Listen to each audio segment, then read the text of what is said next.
Good morning बच्चों। आज मैं आपको आपके संचयन इस पुस्तक की तीसरी कहानी कल्लू कुम्हार की ऊनाकोटी यह पढ़ाने वाली हूँ। और इस कहानी के लेखक है के विक्रम सिंह। बच्चों, हमारा जो भारत है बहुत ही विविधतापूर्ण देश है। हमारे भारत में कई सारे राज्य है और उन सारे राज्यों का अलग अलग संस्कृति है, अलग अलग भौगोलिक परिस्थिति है। हर राज्य की अलग अलग भाषा है। यहाँ के जो हर राज्य के जो लोग हैं रहने वाले, उनके रहन सहन में बदलाव है, उनकी भाषा में बदलाव है, वहाँ की प्राकृतिक संपदा में भी बदलाव है।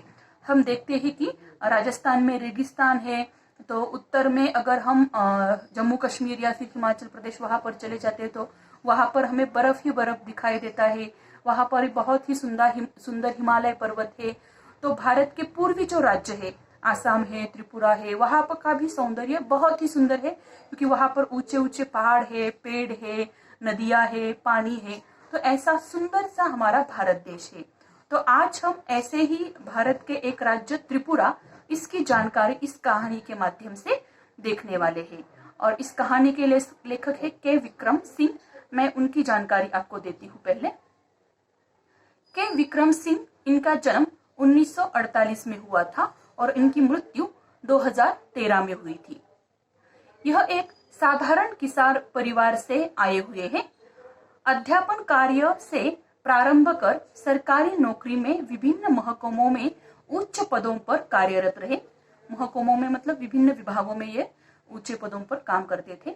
सूचना और प्रसारण मंत्रालय में निदेशक मतलब फिल्म नीति के लिए के पद पर कार्य करते हुए समय से पहले ही नौकरी को विदा कहे अपनी विशेष दिलचस्पी के कारण सिनेमा और टेलीविजन के क्षेत्र में सक्रिय हो गए।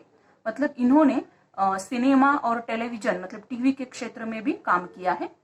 विकास, पर्यावरण और देशाटन की विशेष झुकाव रखने वाले के विक्रम सिंह ने अंधी गली, न्यू दिल्ली टाइम्स के निर्माण में सहयोग करने के साथ तर्पण का भी निर्माण किया। उन्होंने टेलीविजन के लिए फिल्म सृजन का निर्देशन तथा कवि और कविता श्रृंखला का निर्माण एवं निर्देशन भी किया। 60 से अधिक वृत्तपत्र भी बनाए। मतलब ये फिल्म जगत में निर्देशन का भी काम करते थे और वृत्तपत्र मतलब न्यूज़पेपर भी इन्होंने बनाए थे। अनेक वृत्तचित्र राष्ट्रीय और अंतर्राष्ट्रीय फिल्म समारोहों में प्रदर्शित हुए। आजकल फिल्म कार्य के साथ साथ जीवन, समाज और कलाओं से संबंधित विषयों पर जनसत्ता में नियमित रूप से स्तंभ लेखन करते हैं। मतलब ये फिल्मों का निर्देशन भी करते हैं और जो फेमस न्यूज़पेपर है वहां पर वो स्तंभ लेखन मतलब अपने आर्टिकल्स भी लिखते हैं। तो चलिए हम पाठ की शुरुआत करते हैं। ध्वनि में यह अद्भुत गुण है कि एक क्षण में ही वह आपको किसी दूसरे समय संदर्भ में पहुंचा सकती है।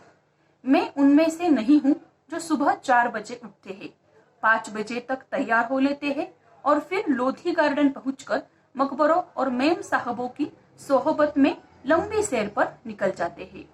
यहाँ पर लेखक बताते हैं कि ध्वनि मतलब आवाज में ऐसा बहुत अद्भुत मतलब विचित्र गुण है कि आपको एक ही क्षण में वह किसी दूसरे समय संदर्भ में मतलब किसी दूसरी सिचुएशन की कल्पना करने के लिए मजबूर कर देता है। वो कहते हैं कि मेरा जो डेली रूटीन है, मैं बहुत जल्दी नहीं उठता हूँ जैसे कि कुछ लोग करते हैं। यहाँ पर उन्होंने बताया है कि कुछ लोग ऐसा करते हैं जो कि 4 बजे उठते हैं, 5 बजे तक तैयार हो लेते हैं और सुबह सुबह का सैर करने के लिए जाते हैं, जो कि लोधी गार्डन है, मकबरा है। और यह यहाँ पर घूमने जाते वक्त या फिर सुबह सुबह की सैर करते वक्त वह अपनी जो मेम साहब मतलब अपने बीवी को भी साथ में लेकर चले जाते हैं। सोहबत में, सोहबत मतलब संगति में या फिर साथ में अपने पत्नियों को भी लेकर चले जाते हैं। ये बताते हैं कि मैं आमतौर पर सूर्योदय के साथ उठता हूँ, अपनी चाय खुद बनाता हूँ और फिर चाय और अखबार लेकर लंबी अलसाई सुबह का आनंद लेता हूँ।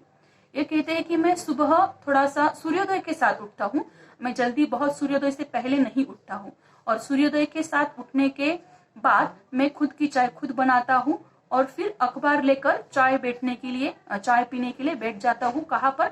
अलसाई सुबह का आनंद लेता हूँ। अलसाई मतलब आलस्य भरी, जिसमें बहुत आलस आता है लेखक को, सुबह सुबह वो खुद को फ्रेश महसूस नहीं करते हैं, आलस से उनको आता है, तो वह चाय पीने के लिए बैठते हैं। और वह अक्सर अखबार की खबरों पर मेरा कोई ध्यान नहीं रहता। मतलब वो न्यूज़पेपर तो पढ़ते हैं, अखबार तो पढ़ते हैं, लेकिन पढ़ते वक्त उतना ध्यान, उनका पूरा ध्यान नहीं होता है। यह तो सिर्फ दिमाग को कटी पतंग की तरह यूं ही हवा में तैरने देने का एक बहाना है। मतलब वह न्यूज़पेपर का उपयोग इसलिए करते हैं कि समाज में क्या हो रहा है वो सिर्फ ऊपर ऊपर से पता चले। मतलब उतना डीपली वो न्यूज़पेपर नहीं पढ़ते हैं, सिर्फ ऊपरी ऊपरी जो महत्वपूर्ण घटनाएं हैं वह पढ़ लेते हैं।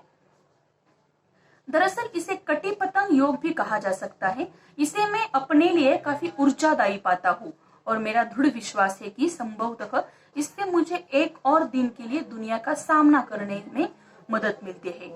एक ऐसी दुनिया का सामना करने में जिसका कोई सिर पैर समझ पाने में मैं अब खुद को असमर्थ पाता हूँ। मतलब यहाँ पर जो वो खबरें पढ़ते हैं तो उस खबरों का उपयोग वो किसके लिए करते हैं कि वह कहते हैं कि इन खबरों के माध्यम से ही मैं खुद को ऊर्जादायी पाता हूँ और उनका यह विश्वास है कि मैं इस दुनिया को समझने के लिए ये खबरों का इस्तेमाल करता हूँ, जो कि अब उनको यह दुनिया बिल्कुल समझ में नहीं आ रही है। वह कहते हैं कि इस दुनिया के सिर पैर को, मतलब इस दुनिया को बिल्कुल भी मैं समझ नहीं पा रहा हूँ, लेकिन फिर भी इन खबरों के माध्यम से दुनिया को समझने का मैं प्रयास करता हूँ। अभी हाल में मेरी इस शांतिपूर्ण दिनचर्या में एक दिन खलल पड़ गया। मतलब उनकी जो दिनचर्या है, जो सुबह सुबह उठते हैं, बहुत आराम के साथ उठते हैं, अपनी चाय पीते हैं, अखबार पढ़ते हैं, ये जो उनकी दिनचर्या है, मतलब जो प्रतिदिन होता है उनके साथ, या फिर जो डेली रूटीन है उनका, वह उसमें एक दिन खलल पड़ गया। खलल मतलब कि बाधा पड़ गई, विघ्न पड़ गया। क्यों पड़ गया हम देखते हैं। मैं जगा एक ऐसे कानफाड़ आवाज से, कानफाड़ आवाज मतलब बहुत ही तेज आवाज से उनकी नींद खुल गई, जो तोप दगने और बम फटने जैसी थी। मतलब इतनी बड़ी आवाज उनको सुनाई दी। शायद उनको लगा कि कोई तोफ की आवाज है या फिर बम फटने की आवाज है। अब ये अंदाजा लगाने लगे कि कैसी आवाज है ये। जॉर्ज डब्ल्यू बुश और सद्दाम हुसैन की मेहरबानी से तीसरे विश्व युद्ध की शुरुआत हो चुकी हो। मतलब अब ये कह रहे हैं कि इतनी बड़ी आवाज थी कि शायद उनको लग रहा है कि तीसरा महायुद्ध शुरू हुआ है। और इस तीसरा महायुद्ध को वो किसको जिम्मेदार मानते हैं? जॉर्ज डब्ल्यू बुश, जो कि अमेरिका के राष्ट्राध्यक्ष थे, माजी राष्ट्राध्यक्ष थे, और जो पाकिस्तान के जो पंतप्रधान थे सद्दाम हुसैन। शायद इन दोनों के बीच में, इन दोनों देशों की लड़ाई के कारण तीसरा महायुद्ध शुरू हुआ हो और इस महायुद्ध में बहुत बड़े बड़े बम फट रहे हो, ऐसी आवाज उनको सुनाई दे रही थी। खुदा का शुक्र है कि ऐसी कोई बात नहीं है। फिर उनको पता चलता है कि नहीं, ये कोई बम फटने की आवाज नहीं है। दरअसल यह तो महज स्वर्ग में, महज मतलब ऐसे ही आमतौर पर होने वाला या फिर केवल चल रहा देवताओं का कोई खेल था, जिसकी झलक बिजलियों की चमक और बादलों की गरज के रूप में देखने को मिल रही थी। मतलब वह जो आवाज थी, बहुत बड़ी आवाज, जिस आवाज के कारण लेखक का जो डेली रूटीन है वह डिस्टर्ब हो गया, वह आवाज थी बिजलियों की। अब लेखक यहाँ पर कहते हैं कि शायद स्वर्ग में देवताओं का कोई कुछ ना कुछ खेल चल रहा है, जिसके कारण यह बिजलियां चमक रही है, ऐसा लेखक का मानना है। इसलिए वो कहते हैं कि इस बिजली की आवाज की वजह से मुझे डिस्टर्ब हो गया था। मैंने खिड़की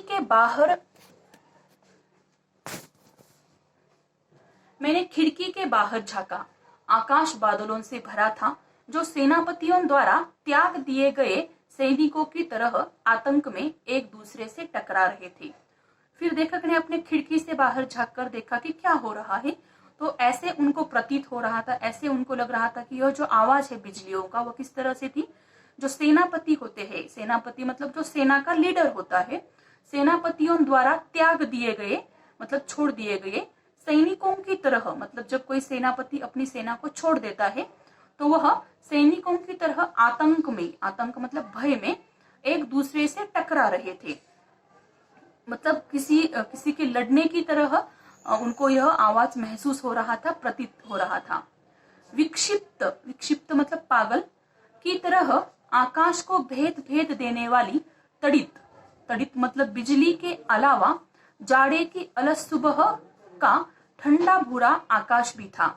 अब यहाँ पर उन्होंने उनके घर के बाहर जो आकाश का जो माहौल है, उनके जो वातावरण है, वह बता रहे हैं कि बाहर क्या हो रहा था। पहले तो उन्होंने बताया कि मैं सुबह सुबह चाय पीता हूँ तो आवाज आती है, वो किस किस चीज की आवाज है वह देखने के लिए जाते हैं, तो वहां पर बिजलियों की आवाज हो रही थी, आकाश में जो काले काले बादल थे उनकी वह आवाज थी। इसलिए वह कहते हैं कि वह आवाज बिल्कुल विक्षिप्त, मतलब पागलों की तरह आकाश को भेद देने वाली तड़ित तड़ित मतलब बिजली की आवाज थी, कि आकाश बहुत ही अच्छा था लेकिन यह जो बिजली आ रही थी बिल्कुल पागलों की तरह आ रही थी।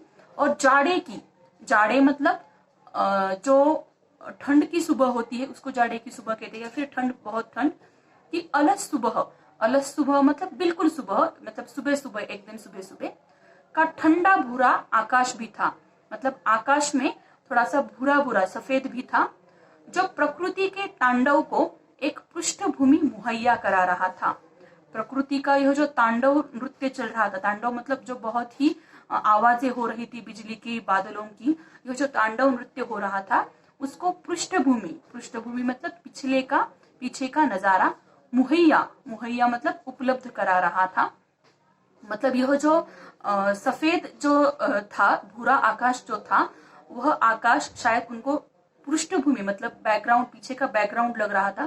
क्योंकि लेखक ने ऐसे शब्द लेसन में क्यों इस्तेमाल किए हैं, क्योंकि लेखक फिल्म जगत से जुड़े थे, फिल्मों से इनका गहरा नाता था, ये फिल्म निर्देशक है, तो इसलिए वह कहते हैं कि मुझे ऐसा लग रहा था कि जो पीछे का जो सफेद जो आकाश था वो ऐसे लग रहा था कि कोई पृष्ठभूमि है, मतलब बैकग्राउंड है पीछे का, और यहाँ पर ऐसी बिजलियां चमक रही है। इस तांडव मतलब भयानक नजारा के गर्जन तर्जन ने मुझे 3 साल पहले त्रिपुरा में उनाकोटी के एक शाम में पहुंचा दिया। मतलब लेखक अभी खुद के घर में है लेकिन वहां पर जो माहौल बना हुआ है, मतलब बिजलियां चमक रही है, बादल छाए हुए हैं, बहुत जोरों की आवाज है बादलों की और बिजलियों की, तब लेखक को ध्यान हो आया उनाकोटी का, त्रिपुरा की जो उनाकोटी है। त्रिपुरा हमारे भारत का एक राज्य है, जैसे हमारा महाराष्ट्र राज्य है उसी प्रकार का त्रिपुरा राज्य है, जो कि आपको ज्योग्राफी में अपने इंडिया के जो नक्शा है उसमें देखा होगा। तो वहां पर लेखक को याद आती है कि यह जो तांडव है, यहाँ फिर जो बिजलियों की आवाज है, जो माहौल है, उससे लेखक को 3 साल पहले की याद आती है। 3 साल पहले लेखक त्रिपुरा इस राज्य में, भारत का राज्य है, भारत के पूर्व में वह राज्य है, उस त्रिपुरा में जब लेखक चले गए थे, वहां के उनाकोटी में, उनाकोटी एक वहां की जगह है, तो वहां के शाम में पहुंचा दिया। मतलब लेखक ने पहले एक सेंटेंस आया, लेसन के पहले एक सेंटेंस है, ध्वनि में यह अद्भुत गुण है। तो कौन सा गुण है कि लेखक अभी खुद के घर में है लेकिन उस ध्वनि के, उस आवाज की वजह से लेखक का पूरा ध्यान पिछले 3 साल पहले जब वो त्रिपुरा में गए थे, तो वहां का जो माहौल है त्रिपुरा के उनाकोटी का, उस माहौल में लेखक के मन को पहुंचा दिया। अब आगे वह त्रिपुरा के बारे में, त्रिपुरा के सफर के बारे में, त्रिपुरा में कैसा क्या क्या वातावरण है, यह अब हमें बताने वाले हैं। तो मतलब अभी तक जो था, तो लेखक खुद के घर में थे, इस 2 पैराग्राफ में क्या हुआ, लेखक खुद के घर में थे, लेखक सुबह सुबह उठे हुए थे और चाय पी रहे थे, अखबार पढ़ रहे थे, लेकिन तभी उनको आवाज आती है। फिर वो देखते हैं कि वह आवाज, पहले तो उनको लगती है कहीं बम फूटा या क्या, फिर उन्होंने देखा कि आकाश में बहुत ही बिजलियां चमक रही है, उनकी आवाज है और बारिश होने वाली है, बादल भी है। तो इस आवाज की वजह से लेखक को ध्यान हो आया 3 साल पहले की घटना, जब वो त्रिपुरा में गए थे, त्रिपुरा के उनाकोटी में गए थे। अब वह हमें आगे बताते हैं कि त्रिपुरा में ऐसा क्या वातावरण था जिस वजह से लेखक को वहां की याद आती है। तो हमारे लेसन का नाम है कल्लू कुम्हार की उनाकोटी। तो कल्लू एक आदमी का नाम है, कुम्हार मतलब जो मटके वगैरह बनाते हैं वह, और उसकी उनाकोटी। तो आगे हमें बताया गया है कि इस उनाकोटी को ऐसा नाम क्यों पड़ा और कल्लू कुम्हार की ऐसा क्यों कहा जाता है, तो वो हमें लेसन के बाद में बताया गया है। तो पहले ये स्टोरी पढ़ लेते हैं, बाद में इसको उनाकोटी ही नाम क्यों दिया गया ये आगे दिया है। कल्लू मतलब एक आदमी का नाम है, कुम्हार मतलब जो मटके बनाता है, और उसकी उनाकोटी मतलब वह उसका गांव। तो क्यों उसका नाम दिया है हम आगे देखते हैं। दिसंबर 1979 में ऑन द रोड शीर्षक से 3 खंडों वाली एक टीवी श्रृंखला बनाने के सिलसिले में मैं त्रिपुरा की राजधानी अगरतला गया था। इसके पीछे बुनियादी विचार त्रिपुरा की समूची लंबाई में आर पार जाने वाले राष्ट्रीय राजमार्ग 44 से यात्रा करने और त्रिपुरा की विकास संबंधी गतिविधियों के बारे में जानकारी देने का था। जब लेखक गए थे, दिसंबर के महीने में गए थे, और वह जो टीवी श्रृंखला है, श्रृंखला मतलब टीवी सीरियल या फिर मालिका कहते हैं हम उसको, वो जो बना रहे थे उसका नाम था ऑन द रोड।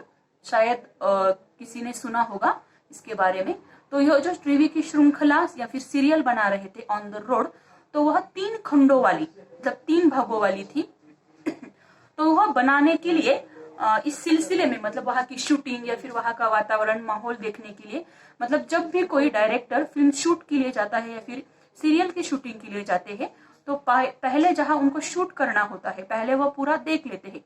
मतलब जब आउटडोर शूटिंग रहती है किसी पर्वत पर या फिर किसी गांव में, आउटडोर शूटिंग के समय पहले उनको जाकर वहां का सारा सेटअप करना पड़ता है।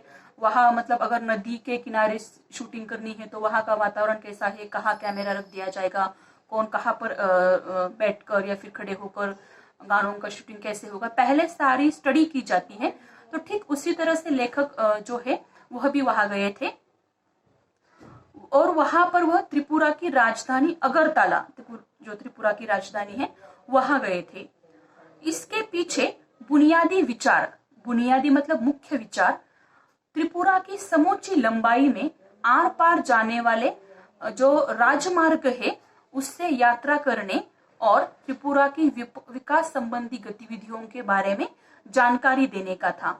मतलब यह जो सीरियल बना रहे थे, यह जो श्रृंखला बनाए थे जो टीवी पर आने वाली थी, तो इसका एम क्या था कि त्रिपुरा की जो जानकारी है, त्रिपुरा राज्य की समूची मतलब पूरी लंबाई कितनी है, उसका क्षेत्र कितना है और उसका जो राष्ट्रीय राजमार्ग है वह कैसा है और उसकी लंबाई कितनी है, मतलब त्रिपुरा राज्य की जानकारी देने के लिए वहां के राजमार्ग की जानकारी और उस राज्य की लंबाई, मतलब कितना लंबा त्रिपुरा राज्य है, यह जानकारी देने का जो एम था वह लेखक था उनके सीरियल के माध्यम से। उन्होंने जो श्रृंखला सिर्फ 3 भागों की थी, वह इस श्रृंखला के माध्यम से त्रिपुरा के राज्य की लंबाई की जानकारी और राजमार्ग की जानकारी वह देना चाहते थे लोगों को। तो पहले उनको खुद को जाकर देखना था कि त्रिपुरा राज्य कितना बड़ा है। त्रिपुरा भारत के सबसे छोटे राज्यों में से है। 34% से ज्यादा की इसकी जनसंख्या वृद्धि दर भी खासी ऊंची है। 3 तरफ से यह बांग्लादेश से घिरा हुआ है।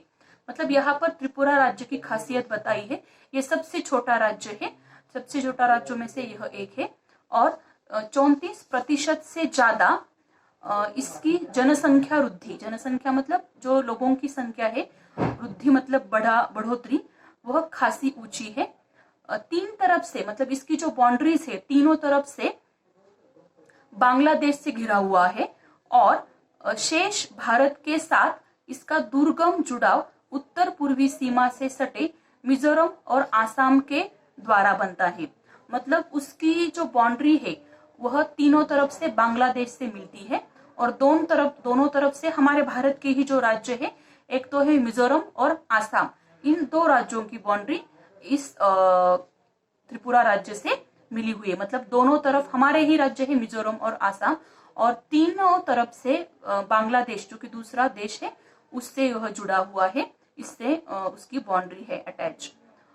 सोनामुरा, बेलोनिया, सबरूम और कैलाश शहर जैसे त्रिपुरा के ज्यादातर महत्वपूर्ण शहर बांग्लादेश के साथ इसकी सीमा के करीब है।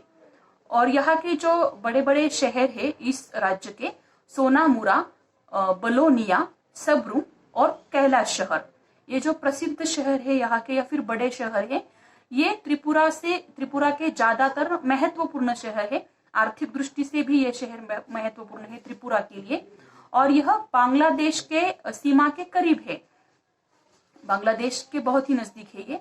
यहाँ तक कि अगरतला भी सीमा चौकी से महज 2 किलोमीटर पर है और जो अगरतला त्रिपुरा की राजधानी है वह सीमा जो है बांग्लादेश की सीमा, मतलब जो दूसरे देश की सीमा शुरू होती है उससे सिर्फ 2 किलोमीटर की दूरी पर है। बांग्लादेश से लोगों की अवैध आवक यहाँ जबरदस्त है। और बांग्लादेश के जो लोग हैं वो यहाँ पर अवैध मतलब गैर कानूनी, और आवक मतलब आना, मतलब जब हम दूसरे देश में जाते हैं तो हमें पासपोर्ट चाहिए या फिर कुछ परमिशन लेनी पड़ती है। हम ऐसे ही कहीं नहीं घुस सकते हैं। अगर घुसते हैं तो उसको कहते हैं अवैध, जो कि गवर्नमेंट की परमिशन के बिना। तो बांग्लादेश से बहुत सारे लोग चुपके से अवैध रूप से यहाँ पर आते हैं। इसे यहाँ सामाजिक स्वीकृति भी हासिल है। और सामाजिक स्वीकृति, सामाजिक मतलब लोग ही इनको स्वीकृति मतलब मानते हैं। अगर वो लोग आते हैं तो लोग उन लोगों को एक्सेप्ट भी कर लेते हैं या फिर उनके ऊपर कुछ एक्शन भी नहीं लेते हैं। वो मान लेते हैं हाँ अगर आते हैं तो आने दो, इस तरह से कोई विरोध नहीं करते हैं यहाँ के लोग। यहाँ की असाधारण जनसंख्या वृद्धि का मुख्य कारण यही है। असाधारण मतलब जो साधारण न हो। यहाँ की जो लोक संख्या बढ़ रही है त्रिपुरा की, वो क्या हमारे भारत के या फिर त्रिपुरा के लोगों की वजह से नहीं बढ़ रही है, वो बांग्लादेश के जो लोग हैं यहाँ पर, जो दूसरे देश, बांग्लादेश जो दूसरा देश है वहां के पास का, वहां के जो लोग त्रिपुरा राज्य में आकर बस रहे हैं, तो उन लोगों के जरिए यहाँ पर त्रिपुरा की संख्या ज्यादा दिखाई दे रही है। तो ये सबसे प्रमुख कारण है बांग्लादेश के लोगों का यहाँ पर आना, इसलिए वहां की संख्या बढ़ रही है। असम और पश्चिम बंगाल से भी लोगों का प्रवास यहाँ होता ही है। और त्रिपुरा में दूसरे राज्यों के लोग भी ज्यादा प्रवास करते हैं, जो कि है हमारे ही राज्य है भारत के ही, असम और पश्चिम बंगाल, जिसको हम वेस्ट बंगाल भी कहते हैं। तो यहाँ के लोग भी इस त्रिपुरा राज्य में जाते हैं, वहां पर प्रवास इनका भी होता रहता है। कुल मिलाकर बाहरी लोगों की भारी आवक ने जनसंख्या संतुलन को स्थानीय आदिवासियों के खिलाफ ला खड़ा किया है। यहाँ पर मतलब जो लोगों की संख्या बढ़ रही है, बाहर वाले लोग हैं। बाहरी मतलब एक तो भारत के बाहर के बांग्लादेश के भी लोग हैं, और दूसरे राज्य, हमारे दूसरे राज्य मतलब आसाम है और पश्चिम बंगाल, यहाँ के लोग भी यहाँ पर त्रिपुरा में आकर अपने बिजनेस के सिलसिले में या फिर किसी नौकरी के सिलसिले में यहाँ या फिर रोजी रोटी पाने के सिलसिले में यहाँ पर आकर बस रहे हैं। तो इन लोगों के आने की वजह से यहाँ के जो स्थानीय लोग हैं, स्थानीय मतलब प्रॉपर वही के जो लोग हैं, वह तो कौन है, आदिवासी लोग हैं, जो कि ज्यादा पढ़े लिखे नहीं होते हैं, पुराने ढंग के कपड़े पहनते हैं, उनकी बोली भाषा भी हमसे बहुत अलग होती है। तो यहाँ के जो आदिवासी है उनके खिलाफ खड़ा कर दिया है। एक तरफ होते हैं ये आदिवासी प्रॉपर यहाँ के त्रिपुरा के आदिवासी लोग, और दूसरी तरफ है बांग्लादेश के या फिर असम के, पश्चिम बंगाल के, जो पैसे कमाने के सिलसिले में यहाँ पर आकर बसते हैं। तो दो ग्रुप बन गए हैं इस वजह से, आदिवासी लोग और जो बाहरी लोग हैं वह। यह त्रिपुरा में आदिवासी असंतोष की मुख्य वजह है। असंतोष मतलब विरोध। तो त्रिपुरा में पहले बहुत शांति थी, लेकिन जैसे जैसे बाहर के लोग यहाँ पर आते जाते, वैसे वैसे यहाँ पर आदिवासी लोग बहुत ही विरोध करने लगे हैं। तो इस विरोध का मुख्य कारण है बाहरी लोगों का यहाँ पर आना। पहले 3 दिनों में मैंने अगरतला और उसके इर्द गिर्द शूटिंग की, जो कभी मंदिरों और महलों के शहर के रूप में जाना जाता था। उज्जैन महल अगरतला का मुख्य महल है, जिसमें अब वहां की राज्य विधानसभा बैठती है। तो लेखक तो वहां गए थे शूटिंग के बहाने, क्योंकि वो सीरियल बना रहे थे। सीरियल मतलब कोई जो हम टीवी सीरियल देखते हैं, टीवी सीरियल में हम देखते हैं कि सास बहू उनका झगड़ा वगड़ा, ऐसे सीरियल वो नहीं बना रहे थे। वो लोगों को किसी राज्य के बारे में, किसी जगह के बारे में इंफॉर्मेशन देने के लिए वह सीरियल बना रहे थे। तो वहां पर वह जब गए तो पहले 3 दिनों में लेखक अगरतला, जो कि त्रिपुरा की राजधानी है, वहां की शूटिंग की, और उसके इर्द गिर्द मतलब उसके आजू बाजू के जो गांव है वहां की शूटिंग की, जो कि बहुत ही निसर्ग के सानिध्य में है। वहां पर बहुत ही बड़े बड़े पेड़ है, पहाड़ है, नदियां है, पानी है, बहुत ही सुंदर माहौल है वहां का। तो कभी कभी वह शूटिंग के लिए मंदिर में चले जाते हैं, तो कभी महलों के शहर के रूप में जाना जाता है जिस अगरतला को। तो वहां पर बहुत सारे महल है, तो वहां पर भी वह गए। उज्जैन महल वहां का बहुत ही प्रसिद्ध महल है। वह अगरतला का मुख्य महल है, सबसे प्रसिद्ध और सबसे मुख्य महल है उज्जैन महल। और अब वहां की राज्य विधानसभा भी बैठते हैं। मतलब वह महल इतना बड़ा है कि वहां की विधानसभा के लिए कोई सेपरेट क्षेत्र नहीं दिया गया है, इसी महल में वह विधानसभा बिठाई जाती है। आपको विधानसभा और राज्यसभा की जानकारी आपके जो पॉलिटिक्स है उसमें मिली ही होगी, राज्यसभा और विधानसभा। तो जो हम भी देखते हैं, हमारी भी जो राज्यसभा विधानसभा होती है, लेकिन उसके लिए सेपरेट बिल्डिंग है। लेकिन यहाँ पर जो है वह जो बड़ा महल है, उज्जैन महल, यहीं पर यह विधानसभा बिठाई जाती है। वही उसी के सदस्य, विधानसभा के सदस्य यहीं पर बैठकर जो उनका काम होता है वह चल रहा होता है। राजाओं से आम जनता को हुए सत्ता हस्तांतरण को यह महल अब नाटकीय रूप में प्रतीकित करता है।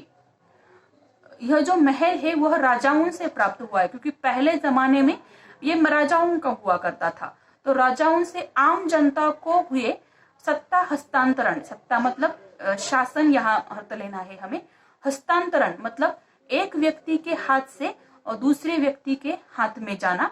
मतलब जैसे पहले सत्ता एक आदमी के पास थी, फिर दूसरा आदमी चुन लिया जाता है तो उसके पास में सत्ता जाना, इसको हम कहते हैं सत्ता हस्तांतरण को यह महल अब नाटकीय रूप में प्रतीकित मतलब अभिव्यक्त करता हुआ नजर आता है। इसे भारत के सबसे सफल शासक वंशों में से एक, लगातार 183 क्रमिक राजाओं वाले त्रिपुरा के माणिक्य वंश का दुखद अंत ही कहेंगे। मतलब यह जो महल था वह जो सबसे शक्तिशाली वहां का जो राजकारण था या फिर राजाओं वाली जो श्रृंखला थी उसका है ये। इसे भारत के सबसे सफल शासक मतलब राज्य करने वाले, जैसे कि हमारे यहाँ पर भी बहुत अंग्रेजों ने शासन किया था, या फिर उसके पहले भी मतलब हमारे भी जो शासक थे जैसे कि शिवाजी महाराज वगैरह, ये हमारे महाराष्ट्र के सबसे शक्तिशाली शासक थे। तो वहां पर भी जो सबसे शक्तिशाली जो शासक थे उन्हीं के वंशों में से एक है। लगातार 183 क्रमिक मतलब निरंतर, कंटिन्यूअस कहते हैं हम उसको, या फिर लगातार राजाओं वाले, मतलब इस वंश के जो राजा है लगातार 183 राजाओं ने, मतलब पहले पिताजी, फिर उनका बेटा, इस तरह से उन्होंने त्रिपुरा पर राज किया था। तो लेकिन लास्ट वाला जो राजा था तो उसका यहाँ पर दुखद अंत ही हुआ था, तो आगे इनकी पीढ़ी बढ़ी नहीं। तो यह जो महल है यह फिर शासन को, गवर्नमेंट को दिया गया। त्रिपुरा में लगातार बाहरी लोगों के आने से कुछ समस्याएं तो पैदा हुई है, लेकिन इसके चलते यह राज्य बहुधार्मिक समाज का उदाहरण भी बना हुआ है। मतलब त्रिपुरा की समस्या अब बढ़ने लगी है। क्यों? क्योंकि जो बाहरी लोग लगातार यहाँ पर आ रहे हैं, जैसे कि बांग्लादेश के लोग आ रहे हैं, असम के हैं या फिर पश्चिम बंगाल के हैं, तो लोग कामों के सिलसिले में वहां आते हैं, वहीं पर सेटल हो जाते हैं। तो इससे समस्याएं बढ़ रही है, क्योंकि बाहरी लोगों का आक्रमण या फिर बाहरी लोगों का आगमन यहाँ पर ज्यादा हुआ है। तो लेकिन एक सांस्कृतिक फायदा ये हुआ है कि बहुधार्मिक मतलब अनेक धर्मों वाले लोगों का, समाज का वातावरण ऐसे बन गया है। मतलब यहाँ पर हिंदू है, मुस्लिम है, सिख है, ईसाई है, कि वहाँ के सिर्फ आदिवासी प्रॉपर लोग नहीं है, दूसरे राज्य के, दूसरे देश के क्रिश्चियन यहाँ पर आ गए, मुस्लिम आ गए, हिंदू आ गए, सिख आ गए। तो इस तरह से बहुधार्मिक मतलब अनेक धर्मों वाला वातावरण इस राज्य का अब बन चुका है। जैसे कि हमारे महाराष्ट्र में भी है, महाराष्ट्र में भी हिंदू है, मुस्लिम है, सिख है, ईसाई है, क्रिश्चियन है, सारे लोग यहाँ पर आकर बस गए हैं। और हम भी उन लोगों के साथ बहुत ही प्यार से मिलजुल कर रहते हैं, मिलजुल कर एक दूसरे के सुख दुख बांटते हैं। तो वहाँ का भी ऐसे बहुत धार्मिक समाज वो बन गया है। त्रिपुरा में 19 अनुसूचित जनजातियों और विश्व के 4 बड़े धर्मों का प्रतिनिधित्व मौजूद है।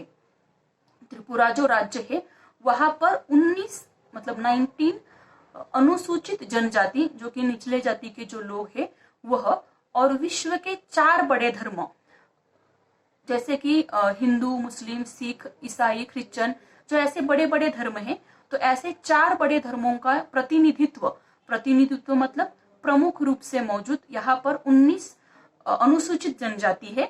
अनुसूचित जनजाति मतलब आदिवासी के अंतर्गत आती है वह। तो ऐसे भी लोग हैं, और जो प्रमुख धर्म है, हिंदू है, क्रिश्चियन है, मुस्लिम है, या फिर दूसरा जो ईसाई है, ऐसे जो प्रमुख धर्म है वहाँ के लोग भी यहाँ पर मौजूद है। अगरतला के बाहरी हिस्से पैचारथल में मैंने एक सुंदर बौद्ध मंदिर देखा। और जो अगरतला है त्रिपुरा की राजधानी, वहां का जो बाहरी हिस्सा है पैचारथल, उस हिस्से का नाम है, वहां पर है बहुत ही सुंदर बौद्ध मंदिर देखा। और इस बौद्ध मंदिर को देखने के बाद लेखक को यह समझ में आ गया कि यहाँ पर बौद्ध धर्म भी बड़े तौर पर मौजूद है। पूछने पर मुझे बताया गया कि त्रिपुरा के 19 कबीलों में से 2 यानी चकमा और मुख महायानी बौद्ध है। मतलब यहाँ पर जब लेखक ने जानकारी पाने के लिए, अतिरिक्त जानकारी पाने के लिए यहाँ से जो लोग है वहाँ के, वहाँ उनसे पूछा कि फिर लोगों ने उनको जानकारी दी कि त्रिपुरा के 19 कबीलों में से 2 यानी चकमा और मुख महायानी ये बौद्ध है, बौद्ध धर्म की एक शाखा है।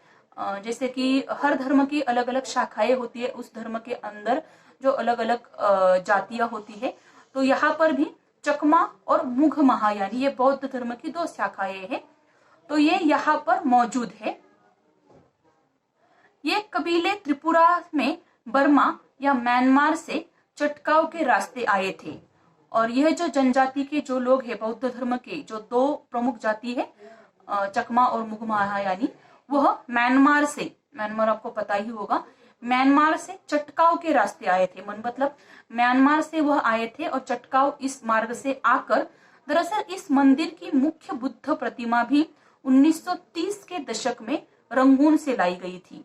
और वहां पर जो बौद्ध मंदिर है जो कि बहुत ही प्रसिद्ध है, और इस मंदिर की बुद्ध की जो प्रतिमा है, मतलब बुद्ध जी की जो मूर्ति है, वह 1930 मतलब जब हमारा भारत स्वतंत्र भी नहीं हुआ था, उस समय के दशक में रंगून से लाई गई थी। मतलब इस जगह से वह लाई गई थी। और वहां से, मतलब तब के जब समय से 1930 से जब इस बौद्ध की मूर्ति यहाँ पर लाई गई थी, तो तब से यहाँ पर बौद्ध लोगों का आगमन चालू ही है। मतलब यहाँ पर जो मूल लोग हैं त्रिपुरा के, वो कोई बौद्ध लोग या फिर हिंदू मुस्लिम ऐसे ज्यादा नहीं है। यहाँ के जो मूल लोग हैं वो तो आदिवासी लोग हैं या फिर अनुसूचित जनजाति के, जो निचले जाति के लोग हैं वही है। लेकिन यहाँ पर बौद्ध धर्म का बढ़ने का कारण है 1930 में जो बौद्ध की मूर्ति लेकर जो लोग आए हुए थे, फिर उनके द्वारा और ऐसे बौद्ध धर्म के लोग आते गए और यहाँ पर बौद्ध धर्म का विकास हुआ। अगरतला में शूटिंग के बाद हमने राष्ट्रीय राजमार्ग पकड़ा और टिलियामुरा कस्बे में पहुंचे, जो दरअसल कुछ ज्यादा बड़ा हो गया गांव ही है। यहाँ मेरी मुलाकात हेमंत कुमार जमातिया से हुई, जो यहाँ के प्रसिद्ध लोक गायक है।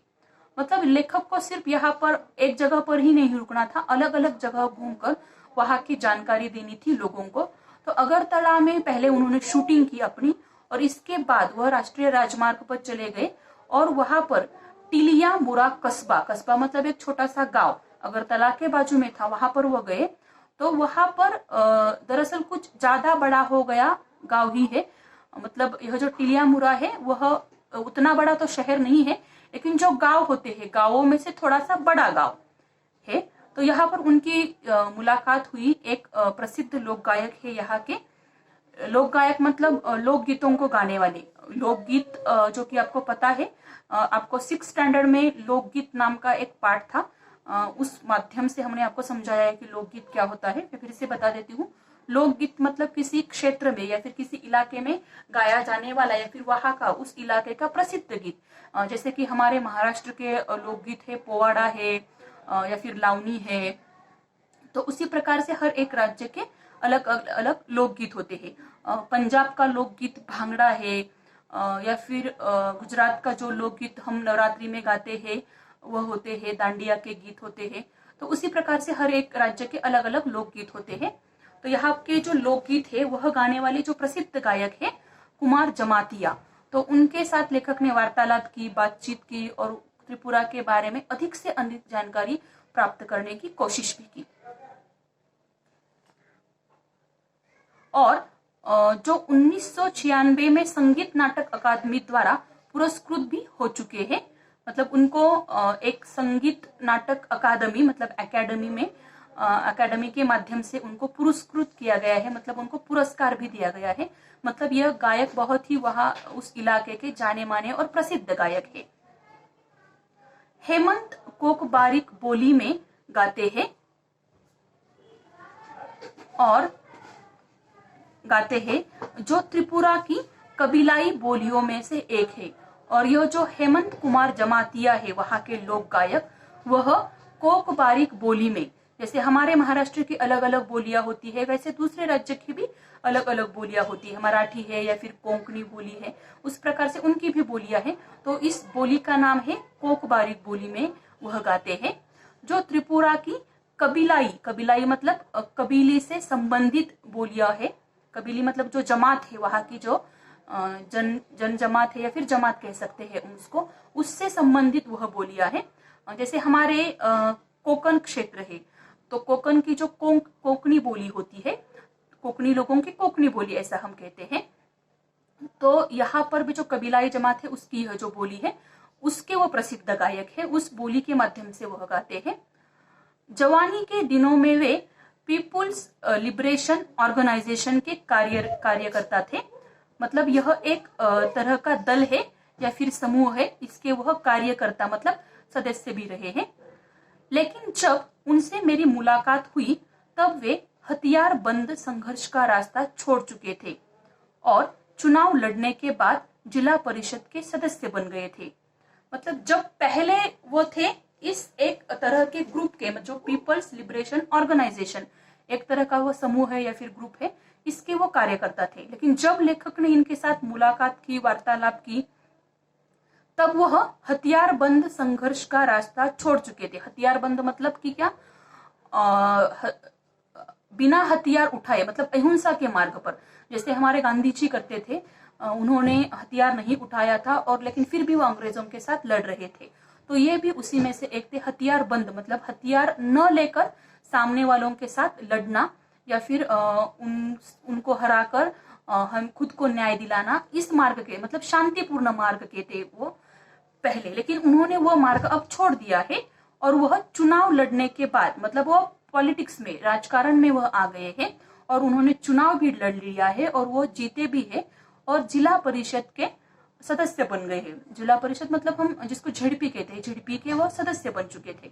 मतलब पहले वो गायक थे, फिर उन्होंने शांतिपूर्ण मार्गों से आंदोलन वगैरह करना शुरू किया था, लेकिन अब वह पॉलिटिक्स में उतर आए हैं और उन्होंने चुनाव भी लड़ा है, वो जीत भी गए हैं और झेडपी के मतलब जिला परिषद के वह सदस्य भी बन चुके हैं। जिला परिषद ने हमारी शूटिंग यूनिट के लिए एक भोज का आयोजन किया। यह एक सीधा साधा खाना था जिसे सम्मान और लगाव के साथ परोसा गया था। तो वहां की जो जिला परिषद है, जो झेडपी है, जब उनको पता चला कि यहाँ पर एक ऐसे फिल्म निर्देशक आए हैं जो कि हमारे त्रिपुरा राज्य के बारे में जानकारी लोगों को अपने सीरियल के माध्यम से देना चाहते हैं, तो झेडपी ने बहुत अच्छे से इनका स्वागत भी किया और एक दिन के लिए उनका जो शूटिंग यूनिट है, यूनिट मतलब शूटिंग के जो सारे लोग शूटिंग करने के लिए जो आए हुए थे, मतलब कैमरामैन हो, स्पॉट बॉय हो या फिर डायरेक्टर हो, जो पूरे लोग थे, उनके लिए एक दिन का भोज मतलब खाने का आयोजन उन्होंने किया था, इंतजाम किया था। यह एक सीधा साधा खाना था। मतलब यहाँ खाने के माध्यम से हमें पता चलता है कि वहां का खान पान क्या है। तो बहुत ही सीधा साधा खाना था जिसे सम्मान मतलब इज्जत और लगाव मतलब प्रेम के साथ परोसा गया था लेखक को, और उनकी जो पूरी टीम थी, शूटिंग की टीम थी, जो यूनिट था, उनको बहुत ही प्रेम पूर्ण वह परोस रहे थे खाना। भारत की मुख्य धारा में आई मोहजोर मतलब जिद्दी और दिखावेबाज मतलब दिखावा करने वाली संस्कृति ने अभी त्रिपुरा के जनजीवन को नष्ट नहीं किया है। मतलब हमारे भारत में जो संस्कृति आई हुई है, दरअसल हमारी जो भारत की संस्कृति है वह अच्छी है, लेकिन बाहरी लोगों की वजह से जो संस्कृति, हम जो बाहरी लोगों का, जो भारत के जो बाहर के लोग हैं, जो यूरोपीय देश है, हम उनका जो अनुकरण करते हैं, इस वजह से हमारी संस्कृति अभी थोड़ी सी बिगड़ रही है। लेकिन त्रिपुरा की संस्कृति को उतना अभी नष्ट नहीं किया है। मतलब वहां के लोग सीधे साधे हैं, जैसे हमारे पूना, मुंबई के या फिर अन्य जगहों के जो बहुत बड़े बड़े शहर है, तो यहाँ के जो लोग हैं वह पाश्चिमात्य संस्कृति मतलब जो यूरोप देशों की संस्कृति है, मतलब उस तरह का रहन सहन, उस तरह का खाना पीना, उस तरह की बोली, जो अंग्रेजी बोलते हैं उस तरह का रहन सहन, मतलब जैसे हम कपड़े पहनते हैं विदेशी लोगों की तरह, तो ऐसा यहाँ पर उतना नहीं हुआ है बदलाव। मतलब वहाँ की जो अपनी संस्कृति है त्रिपुरा की, उस संस्कृति को वह लोग बनाए हुए है। त्रिपुरा की संस्कृति मतलब नॉर्मल रहन सहन, ज्यादा वेस्टर्न कपड़े नहीं, या फिर जो खाना है जो उनका प्रॉपर उस एरिया का जो खाना है वही लोग आज वही खा रहे हैं। भोज के बाद मैंने हेमंत कुमार जमातिया से एक गीत सुनाने का अनुरोध किया। अनुरोध मतलब प्रार्थना की कि हमें एक यहाँ का अच्छे सा गीत सुनाओ। उन्होंने अपनी धरती पर बहती शक्तिशाली नदियों, ताजगी भरी हवाओं और शांति का एक गीत गाया। वो तो एक बहुत ही वहाँ के लोकगीत गाने वाले प्रसिद्ध गायक थे, इसीलिए लेखक ने उनको अनुरोध किया या फिर प्रार्थना की कि यहाँ का बहुत कोई अच्छे से गाना आप हमें सुनाओ। तो वहाँ के जो हेमंत कुमार जमातिया है लोकगीत के गायक, तो बहुत ही अच्छे से गाना सुनाया जो कि उसी राज्य की संस्कृति से जुड़ा हुआ था। वहाँ की जो नदियां है या फिर ताजगी भरी हवाएं है या फिर जो शांति है वहाँ, मतलब हमारी तरह भीड़ उतनी नहीं है जैसे हमारे सिटीज में पूना मुंबई में जैसी भीड़ है। ज्यादा शहरीकरण हुआ है, बहुत ऊंची ऊंची बिल्डिंगें, बहुत बड़ी बड़ी कंपनियां, इतनी सारी ट्रैफिक, इतनी सारी गाड़ियां, ऐसा बिल्कुल माहौल नहीं हुआ है अभी तक वहाँ का। बहुत ही अच्छा शांतिपूर्ण माहौल है, सुंदर सुंदर नदियां है, सुंदर सुंदर पहाड़ है, पेड़ है, फूल है, पौधे है, बहुत ही अच्छा माहौल है। उतनी बड़ी बड़ी हमारी तरह सिटीज वहां पर उतनी बनी नहीं है, तो बहुत ही अच्छा माहौल है। तो इन माहौल का वर्णन करते हुए उन्होंने एक गीत गाया। त्रिपुरा में संगीत की जड़ें काफी गहरी प्रतीत होती है। प्रतीत होना ये मुहावरा है, इसका अर्थ है महसूस होना। संगीत की जड़ें मतलब वहाँ का संगीत बहुत ही प्रसिद्ध है और वहाँ के लोग संगीत प्रेमी हैं। गौरतलब है कि बॉलीवुड के सबसे मौलिक मतलब सबसे असली या फिर सबसे बहुत ही टैलेंटेड ऐसे संगीतकारों के एक एस.टी. बर्मन त्रिपुरा से ही आए थे। दरअसल वे त्रिपुरा के राज परिवार के उत्तराधिकारियों में से एक है। यहाँ पर लेखक ने ऐसा इसलिए कहा है कि त्रिपुरा जो राज्य है वह संगीत के लिए काफी प्रसिद्ध है या फिर संगीत के प्रेमी वह लोग हैं, क्योंकि हमारे हिंदी के मतलब बॉलीवुड फिल्मों के प्रसिद्ध, आपने भी नाम सुना होगा, एस.डी. बर्मन जो कि बहुत ही फेमस संगीतकार है हमारे बॉलीवुड के। तो एस.डी. बर्मन त्रिपुरा के ही है और इसलिए उन्होंने कहा है कि ये बहुत ही संगीत के लिए, और ऐसे दूसरे भी लोग हैं, सिर्फ एस.डी. बर्मन के लिए के वहाँ के है इसलिए लेखक ने नहीं कहा है। तो वहाँ के लोग भी संगीत के प्रेमी है। और वो जो एस.डी. बर्मन है बॉलीवुड के प्रसिद्ध संगीतकार, वो त्रिपुरा से है और वह त्रिपुरा के राज परिवार मतलब जो राजाओं से संबंधित हो या फिर राजा के आगे आने वाली जो पीढ़ियां होती है उससे संबंधित हो, तो उनके उत्तराधिकारी मतलब जैसे आगे आने वाली जो पीढ़ियां होती है, आने वाले अधिकारी जो व्यक्ति मतलब एक राजा, फिर उसका बेटा राजा बन जाता है, फिर उसका बेटा, मतलब इस तरह से वो राज घराने से आए हुए थे। टिलियामुरा शहर के वार्ड नंबर 3 में मेरी मुलाकात एक और गायक मंजू ऋषिदास से हुई। मतलब यहाँ पर लेखक जो गए थे तो ऐसे अनेक लोगों की मुलाकात ले रहे थे, क्योंकि उनको त्रिपुरा की पूरी जानकारी अपने श्रृंखला के माध्यम मतलब सीरियल के माध्यम से उनको देनी थी। तो पहले उन्होंने मुलाकात की हेमंत कुमार जमातिया जो कि बहुत ही प्रसिद्ध लोक गायक है। अब उन्होंने दूसरी मुलाकात वहाँ के एक गायक है मंजू ऋषिदास से उन्होंने की, जो कि टिलियामुरा शहर एक शहर का नाम है त्रिपुरा के। दरअसल हमने ये नाम कभी सुने नहीं है, क्योंकि जैसे हमारे मुंबई, पुणे, नासिक, औरंगाबाद ये बहुत ही प्रसिद्ध शहर है, तो ये नाम पूरे देश में सुनाई देते हैं, मुंबई हो या फिर पुणे हो, तो ये लोगों को सुनने में अजीब नहीं लगता है।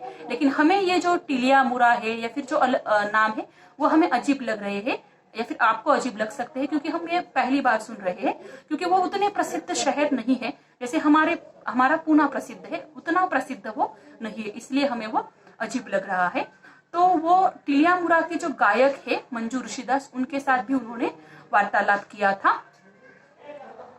और ऋषिदास मोचियो के एक समुदाय का नाम है। और जो मंजू ऋषिदास है वो मोचियों के एक समुदाय का नाम है। जो मोचिया होते हैं उनके समुदाय, समुदाय मतलब एक प्रकार की जाति है या फिर किसी समूह विशेष का उनका नाम है।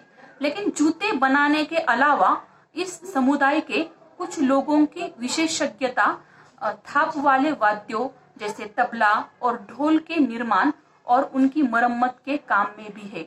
मतलब यह जो लोग होते हैं वो सिर्फ चप्पल नहीं बनाते हैं अपने जाति के अनुसार, वो दूसरे भी काम करते हैं।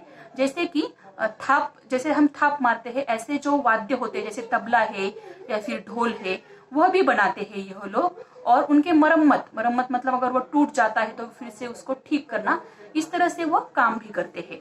मतलब सिर्फ अपने जाति का काम वो नहीं करते हैं, वो दूसरे काम वाद्यों को बनाने का, उनकी देखभाल करने का या फिर उनको अगर मरम्मत करने की जरूरत हो तो वह भी काम यह लोग करते हैं। बच्चों, इस कहानी का जो अगला हिस्सा है हम नेक्स्ट लेक्चर में पढ़ेंगे।